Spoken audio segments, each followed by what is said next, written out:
You Gotta Want It by Jake Paul. This is Jake Paul's memoir. Hold on, this does not feel right. Let's start this over from the beginning. What's up, guys? It's me, Crizzy Paul here, back with another book review. Today, we are going to be reviewing my favorite YouTuber, my favorite influencer, and my favorite professional boxer, Jake Paul. You Gotta Want It. Guys, you gotta want it. I thought that this book was really great, maybe the best book I've ever read in my life, better than the Bible. And I think Jake is really cool, and I gave him a positive review, and I'm hoping that he's gonna shout me out on his pages. Oh, who's that? Bart Simpson? Bart Simpson! Cowabunga, eat my shorts, man. But I'm just playing. Alright, guys, let's get into the review. And remember to subscribe to my channel. Let's go! Wow. Really hate myself for that one. Written by him back in 2016. It chronicles his early days and how him and his brother rose to internet stardom. How he got famous on things like Vine, YouTube, ended up on the Disney Channel. The book is clearly written for his fans. Back in 2016, he had a very young fan base. This was also around the time where he was putting out a lot of daily vlogs on YouTube. It's packed full of motivational crap, very casual storytelling, and side blurbs from friends and family. And it ended up being better than I expected, even for someone like me who finds him to be super annoying. It's competent at a minimum.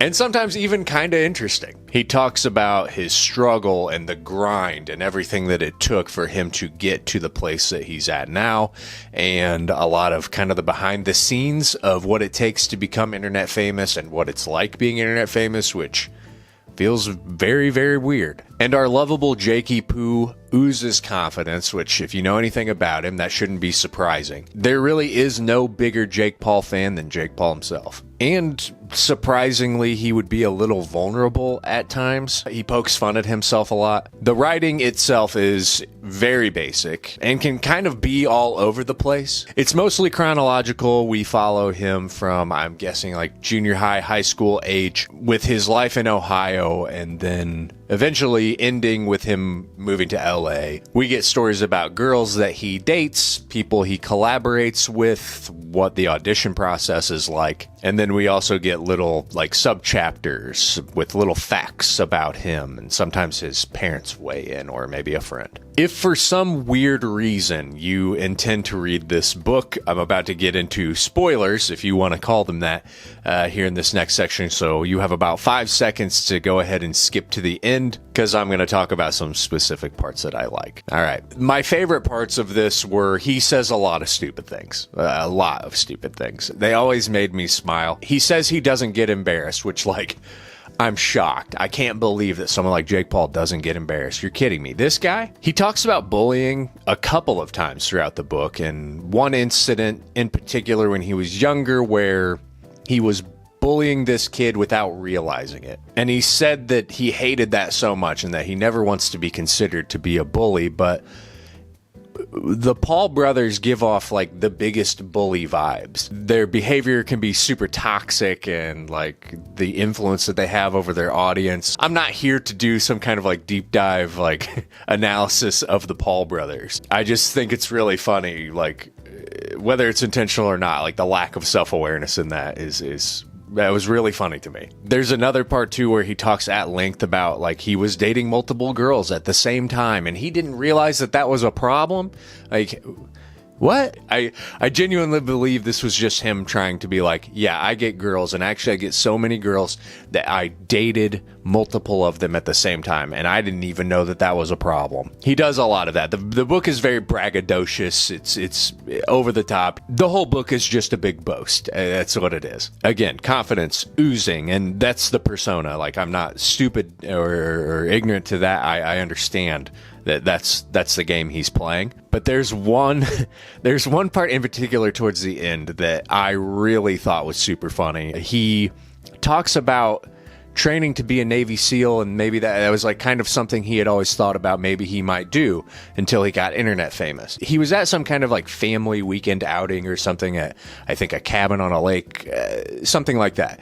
And I think one of the people there either was a Navy SEAL or was training to be one. And Jake decided that he was going to do the like physical fitness test or training regimen of a Navy SEAL because he felt like, oh, I could do that. And apparently did it with flying colors, just exceeded all expectations. He crushed it. And that's not the part that's like surprising to me or anything. It actually is the least surprising thing. I think Jake Paul is probably in very good shape. I'm sure that he could probably do most of these things. But it's one of those things of like, why are you saying this? You're not a Navy SEAL. You didn't serve. Maybe this is just a personal thing. Like as an actual veteran, when people say things like this, where it's like, yeah, I totally could have done that. Or yeah, I was thinking about joining, but you didn't. You didn't. Like, congratulations. You did the Navy SEAL's physical fitness test. You are not a Navy SEAL. That does not make you a Navy SEAL. Overall, the book was fine. I don't recommend reading it if for some weird reason you want to. Go in with very low expectations. I went in hoping that it was going to be a dumpster fire and just be over the top in very hilarious ways. It didn't end up being that. It was just perfectly fine. It reads pretty quickly, which is nice. It's very simply written. Sometimes a little meandering, but overall not terrible. Not great. I think the one thing that I took away from it was Jake Paul is one of the very first like influencers. He turned internet stardom into a career. He's one of the biggest ones. He's still pulling stunts and doing. The guy knows how to get attention. It's undeniable. And this was a very interesting like peek into that specific time.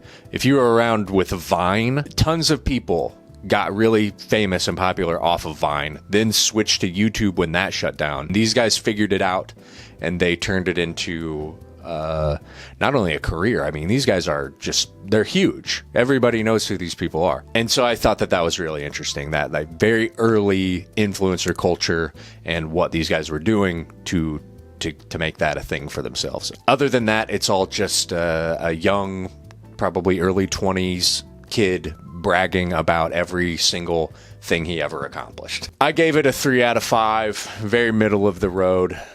I've read worse. Just sad that it wasn't as stupid as I was hoping. But what do you think? Have you read, God, I hope not. Have you read You Gotta Want It by Jake Paul? Is it your favorite book of all time? What do you think of it? Go ahead and sound off in the comments below. Be sure to like this video, subscribe to my channel, and as always, thanks for watching. Bye.